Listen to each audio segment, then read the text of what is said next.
মহানগরের যুগ্ম আহ্বায়ক সে বাংলা দাওয়ার মোহাম্মদপুর থানার টিম লিডার হাজী মোহাম্মদ ইউসুফ ভাই, আমাদের মাঝে উপস্থিত আছেন বিভিন্ন জায়গা থেকে আগত শিক্ষকবৃন্দ, শিক্ষিকাবৃন্দ, সকলকে আমার অন্তর থেকে সালাম, ধন্যবাদ, আসসালামু আলাইকুম।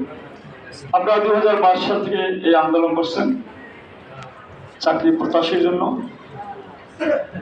আমরা আমাদের দল নির্বাচিত হওয়ার আগ থেকে 5ই আগস্টের পর থেকে আমরা বিভিন্নভাবে বিভিন্ন জায়গায় বিভিন্ন দপ্তরে আমাদের দাবি দেওয়া উত্তোলন করেছি। বিশেষ করে 9 নভেম্বর বাংলাদেশ জাতীয় দল কুমিল্লা বিভাগের সাংগঠনিক সম্পাদক শিক্ষক কর্মচারী ঐক্য জোটের সম্মানিত চেয়ারম্যান অধ্যাপক সেলিম মিয়া স্যার এনটিআরসিতে আপনাদের দাবি দেওয়া সপক্ষে একটি পরিপত্র জারি করেছেন।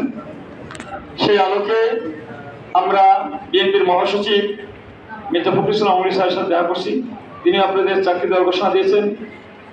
আমরা যুগ্ম মহাসচিব শহীদুদ্দিন চৌধুরী এনি লক্ষ্মীপুর থেকে নির্বাচিত সাংসদ, তিনি আপনাদের চাকরির কথা ঘোষণা করেছেন। বিএনপি ঢাকা মহানগরের দক্ষিণের প্রশাসক মেয়র চেয়ারপারসন উপদেষ্টা আব্দুল সালাম বীর মুক্তিযোদ্ধা, তিনি আপনাদের দাবি দেওয়ার সাথে একমত পোষণ করেছেন।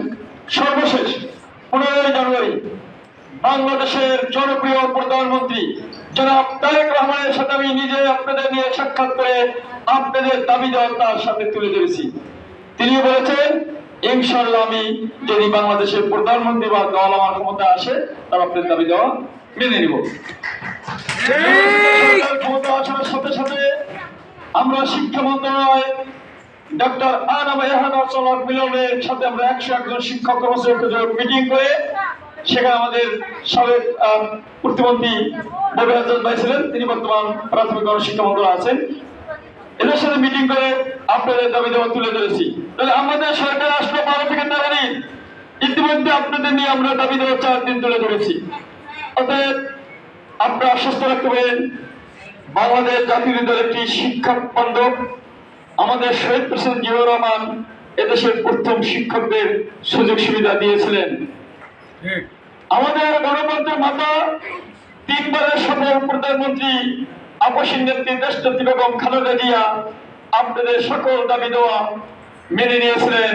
আজকে যে অবসর ভাতা পান, কল্যাণ ট্রাস্টের টাকা পান, একজন শিক্ষক রিটায়ার্ড করলে 50-60 লাখ টাকা পান, এই টাকাটি একমাত্র দেশনেত্রী বেগম খালেদা জিয়া চালু করে গেছেন, সরকার চালু করে নাই। এই অবসর যে টিচাররা পাচ্ছে আর একমাত্র মালিকের হচ্ছে আমাদের দেশনেত্রী বেগম খালেদা জিয়া। আমরা সেই মহিমা মায়ের জন্য আমরা দোয়া করব। আজকে আমাদের মাঝে নেতৃবৃন্দ আসবেন, বিশেষ করে সরকারের সাথে যারা যোগাযোগ রাখেন তারা আপনাদের দাবি দেওয়া সম্পর্কে সচেতন। ইনশাল্লাহ তাদের বক্তব্য আমরা শুনবো, তারা আসবেন। সেই কারণে আপনাদের দাবি দেওয়া সম্পর্কে শেখ হাসিনাকে গণতন্ত্র ফিরে দেওয়ার জন্য বাংলাদেশে এনেছিলেন সেই স্বৈরা শাসক শেখ হাসিনা 18 দিনের মাথায় ভারতের রাজনীতির মাধ্যমে আমাদের শহীদ প্রেসিডেন্ট জিয়াউর রহমানকে হত্যা করেছেন।